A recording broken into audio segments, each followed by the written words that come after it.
Hey everyone, Amar here. In this video we'll be talking about how to train your mind to be more powerful than your emotions, right? This is probably one of the most important life skills that you can learn just to conquer your life. Emotions are really one of probably the main thing that causes you any type of suffering, okay? So by gaining control or power over them through this method I'm going to show you here with practice, you will become emotional master, which will mean you become, as I like to say, untouchable.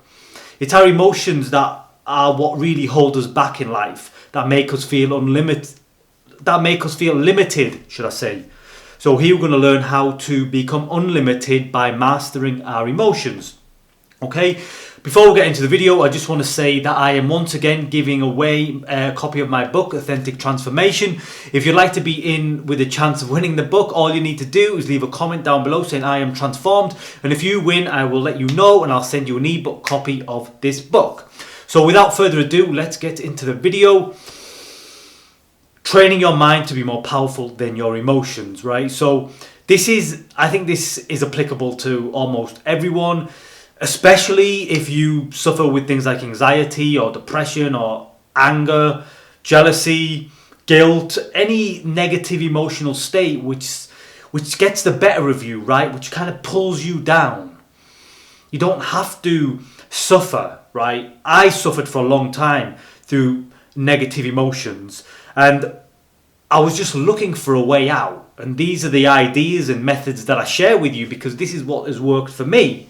Okay, so this is what we're going to do here. So whatever you are struggling with, understand that you can actually train your mind to be more powerful than your emotions, and then you will not fall to them ever again. Okay, you may occasionally, of course, but you'll know what to do to pull yourself back out of that. So in order to explain this, I'm going to use the board once again, as I like to do. So I'm going to use a model that I've used before, but I've kind of altered it to suit this subject. So if you're familiar with my videos, you've probably seen this before. So in the middle we have, let's call it self, and this is your center. This is who you are when you are just at one, at complete peace. This is you. So then we have this, I like to call this one your emotions and feelings, right? And then let's do an outer circle as well, which is your thoughts and behavior, right? So we've got you there, the self. These represent your emotions and feelings, and this one is your thoughts and behavior, right? So I'm going to just use certain emotions as an example to show you how this model kind of works and what's happening every time you get caught up in some negative emotional state like anxiety or depression, for example. So if you've been programmed with a certain emotional programming, for anxiety, for example, you would have developed some kind of energetic imprint which will reside in your emotional world, right? So this shows your emotional world, and this is like it's like a concentration of energy, right? And it's the emotion of fear or anxiety, and then you will have a corresponding on the corresponding level of behavior and thought, you will have another kind of concentration of energy, like mind energy, programming. So every time this emotion, this anxiety gets triggered, it activates the thought and the behavior, right? And as we know, this thinking, feeling loop, we get stuck in this. So the more you feel anxiety, the more you think anxious thoughts. The more you think anxious thoughts and behave anxiously, you create more of the feeling. So most people are just stuck with their negative emotion at this level, right? Whatever it is. I'll give you another example just to explain this point further. So let's say you have anger. Anger's a problem for you. So again, this has been programmed into you at some stage in your lifetime. You just have some unresolved anger, right? And so this feeling of anger gets triggered when something happens. And that feeling then activates thoughts and behavior, angry thoughts and behavior, right? And that then again comes back and creates more of the emotion. So again, we're stuck in these thinking and feeling loops, and this is why you suffer, because you can't break out, right?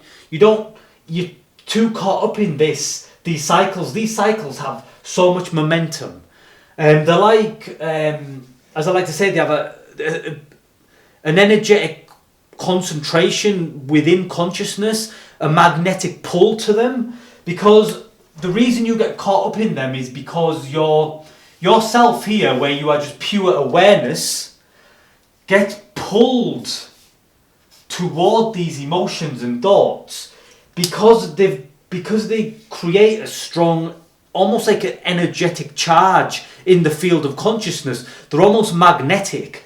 You can't help but be pulled towards them. As soon as you're pulled towards them, you identify with them. Anything you give your energy towards, you identify with. So here you are just 100% consciousness, pure awareness, right? But these patterns, like I said, they have a strong pull in consciousness. They create a strong energetic kind of frequency, if you will, and they pull your attention outward. You identify with it and you think that's what you are. I'm an anxious person, I'm an angry person, and you lose yourself. And this is how most people live, right? They're lost in the feelings and thoughts. They don't understand that they are actually the self, which is the source of everything. They think they are this. And the way back, the way to overcome and train yourself to be stronger than your emotions is to come back to this. We need to come back to the self. And only then will you begin to withdraw power away from these patterns. As you begin to withdraw power from these patterns, they just begin to fall away. They're like, they've been programmed into your body like neurologically, neurobiologically. And the more you stop identifying with them, it's like these neurons that have been firing and wiring together for years just begin to fall apart because you're not identifying with them anymore. They need your identification to survive. So once you come back to the self, which is what I'm going to share in a moment, you withdraw energy from these and these patterns just start to fall away, these emotional patterns, and you'll probably just forget about them.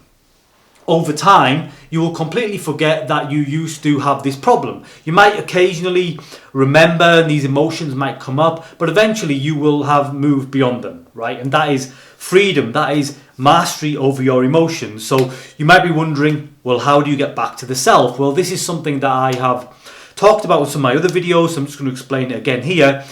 It's about using certain spiritual methods that teachers have talked about for a long time, and a couple of these they're like mantras or a question.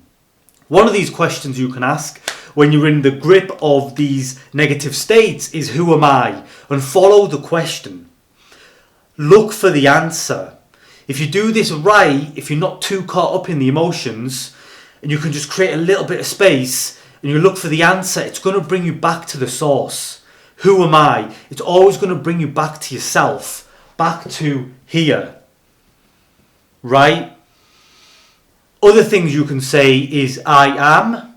Again, that's another one that will just bring you back to the source.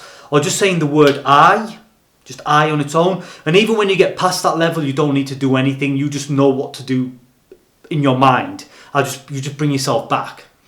And you just start withdrawing your energy from these patterns and emotions that you've been identifying with your whole life. And like I say, you start to reclaim that energy, right? You stop becoming that person. Them feelings, them thoughts just fall away. You become a different person. You almost it's like you forget who you were. It's one of the craziest things. It's difficult to explain, but you have to practice it if you want to be free.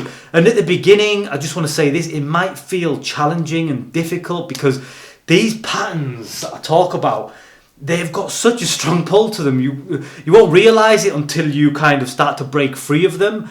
But with practice and repetition of like always coming back to the self, right? You can practice this in meditation. Even if you can only stay there for a few seconds, that's better than nothing. You'll build it up, and you'll always kind of find this place within yourself that is always there, that is untouchable, as I like to say, where you are untouchable, where nothing can touch you, nothing can harm you, right? And that is something that is your way out. That's the way out. That is the way out of suffering and pain, is finding that peace within you. Okay, so use these kind of mantras and questions. Who am I? Seek the answer. Follow the question, right? The mantra, I am, or just I. Keep taking it back there. Keep taking it back there. Like I said, with repetition, you'll stop energizing them patterns and you'll come back to yourself. Okay, so that is everything I have to talk about in a video. If you did enjoy it, you know what to do. If you do want to be in a chance of winning my book, you know what to do. I am transformed in the comments. Otherwise, until next time, remember to keep living free and being free. Peace.